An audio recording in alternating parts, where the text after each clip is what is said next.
vipi? Poa. Fresh. Yeah.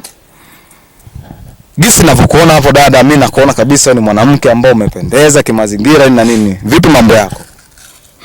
Mambo yako fresh tu. Yako fresh eh? Unaweza kaniambiaje wewe ni mke kuolewa au vipi? Mimi sijaolewa, mimi singomaza.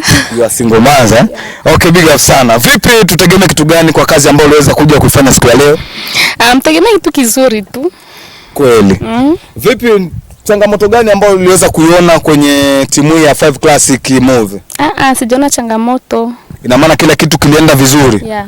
Vipi katika timu ya 5 Classic Movie hajatokea kijana au mtu fulani ambaye alikuja kutongoza wewe? Hajatokea kabisa. Mwanangu sifiche.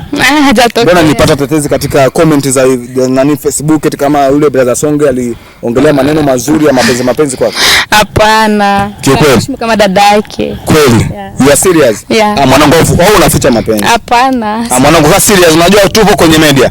Unajua katika media kuna vitu tunavipost vingine inbox na TV, kwenye TV tunaongea vitu vingine tofauti. Inatakiwa tuwe wazi. Inatakiwa tuwe tunaeleza mambo fulani. Sifichi kitu. Na maana upo serious? Yeah, niko serious. Okay, kwa majina unaitwa nani? Patricia. Dada anaitwa Patricia. Patricia bana, huyu ni msanii kutoka katika kundi la Watulize Power Group.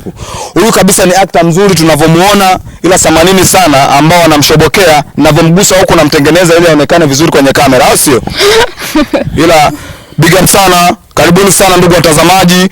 Ingieni kwenye channel yetu ile inaitwaje ile? Ya channel yetu inaitwa Songe Rashid Film. Nendeni mkaicheck sinema zetu zipo pale, tunawakaribisheni sana. Nendeni mkazione na mtarajie kitu kizuri kutoka kwenye 5 Classic Movie kinaitwa Kilogramu za Mapenzi. Kilogramu za Mapenzi. Kilogramu za Mapenzi. Yeah. Mbona namshoto sana kidogo Kilogramu za Mapenzi na maana huo ndo mapenzi. Okay, asante sana. Tukutane katika TV yetu nzuri hii. Utaweza kupata habari mubasha, habari nzuri sana, habari zinazotangaza, habari ambazo zinabeba sifa za nyumbani. Karibuni sana, usisahau ku-like, ku-subscribe kazi zetu. Asanteni.